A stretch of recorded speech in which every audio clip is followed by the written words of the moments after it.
Okay, and welcome back. The other video was too long, so I had to cut it into two pieces. So let's see how this works. Carrying on. There. Okay, here's a picture. We'll call this picture one. Obviously, there will be a picture two following. So this is taken from a photographer's book. The photographer's name is Peter Menzel, and his book is called What the World Eats. Very interesting, and if you're interested in this, if you look on the wiki, you can find a website and it will take you to other families from other countries around the world. But he asked a family to go food shopping for the week, buying what they usually buy. So this is representative of what the family would eat in a given week.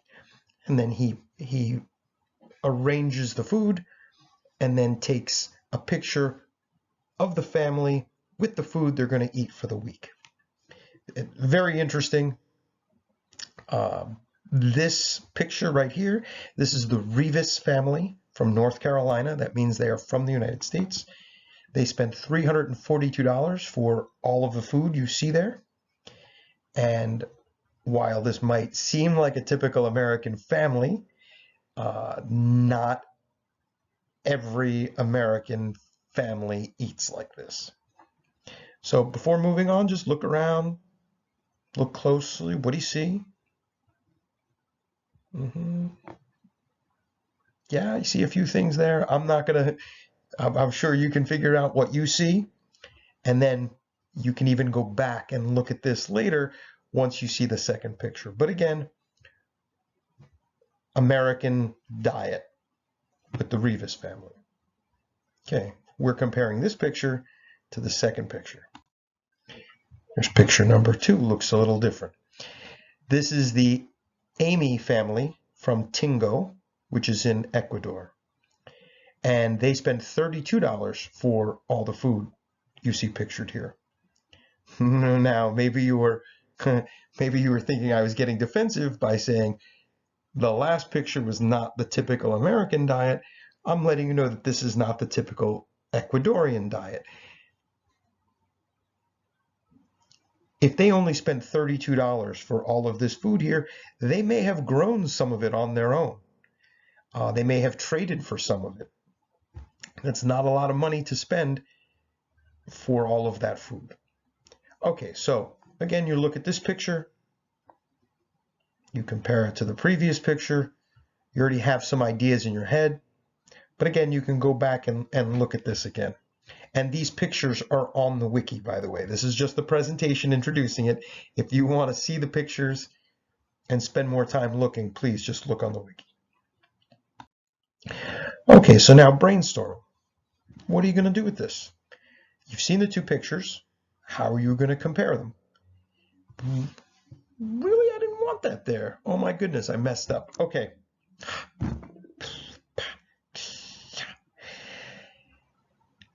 Anyway, the original version of this slide presentation, like I said, Adventures in Technology, I did not have anything listed in the category column. I wanted you to come up with that, but okay, I've been nice. I've given you a few areas by which you can compare these two families and the two diets. One of the most obvious ones would be the cost.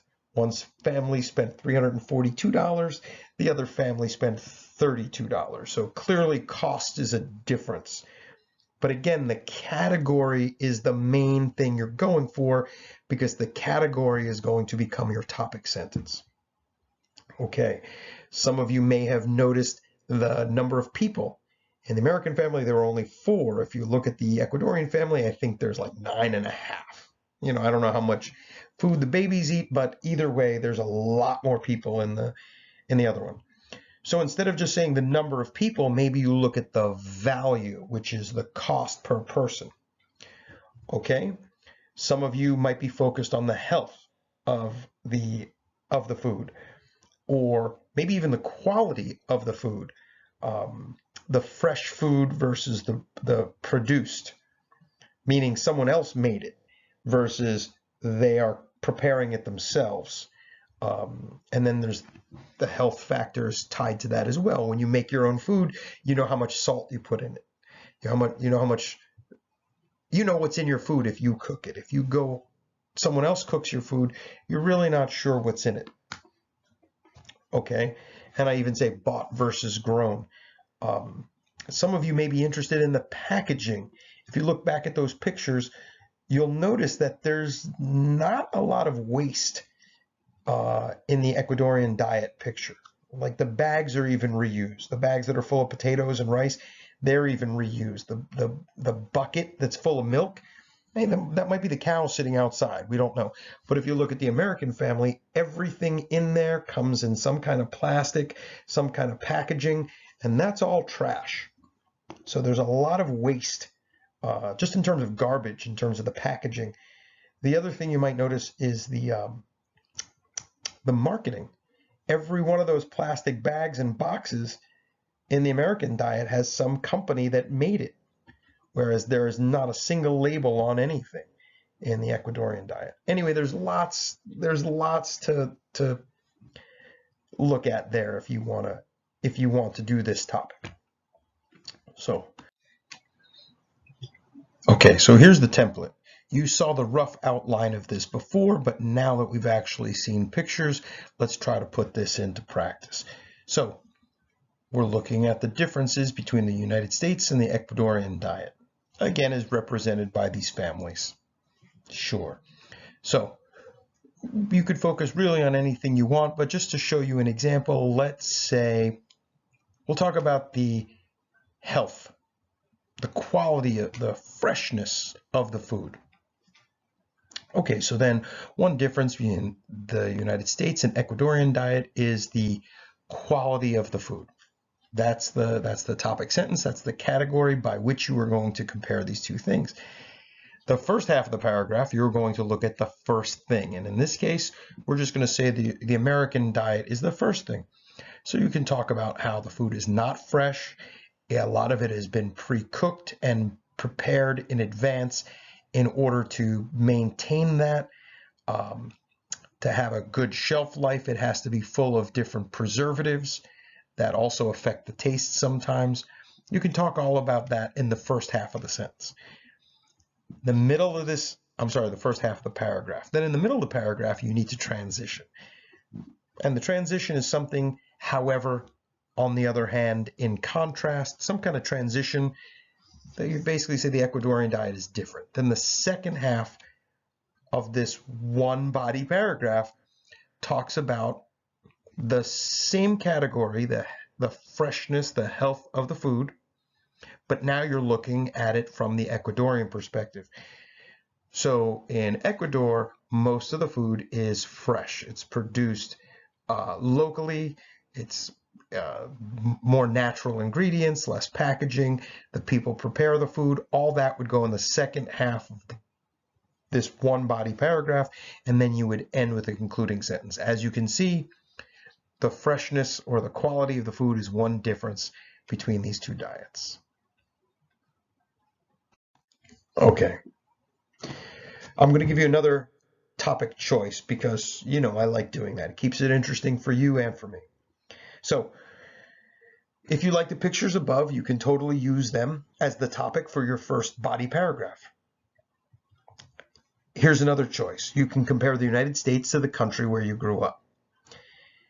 Now, I know there are many obvious differences, but I'm going to recommend that you don't choose a boring one. And I'm going to say that the size, the population, the weather, and the language are pretty boring. Because all you're going to say is, oh, in the United States, they speak a lot of different languages. But in my country, almost everyone speaks one language. There's not a whole lot to explore there. Whereas culture, food, education, economy, safety, crime, corruption, transportation, infrastructure, all of these are much more interesting topics that leave you more room to explore. Okay, so that's about it. That's about it. I'm giving you homework now. Their homework is very simple. You're going to write one body paragraph as we normally do. But instead of getting the feedback from me, This is not my attempt at being lazy. Yes, I have been very busy advising students, but that is not why I'm doing this. This was going to happen anyway. But I want you to pick a partner in the class. I'm going to send an email with a list of everybody's email addresses so you can find people in the class. And after you write your first body paragraph, I want you to send it to your partner.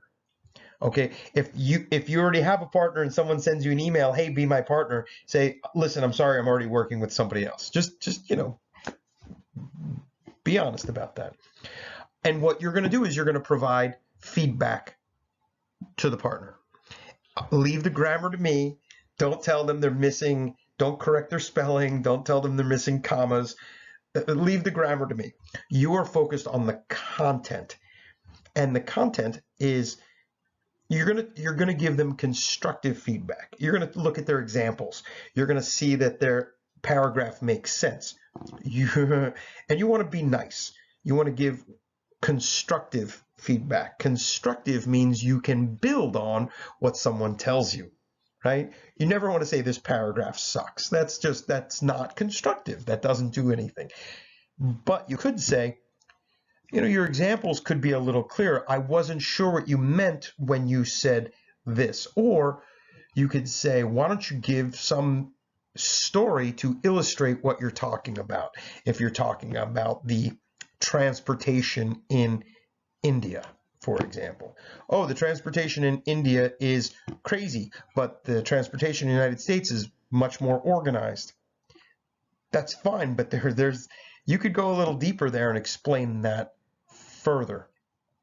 But anyway, 15 minutes in, 10 slides, I think you got enough.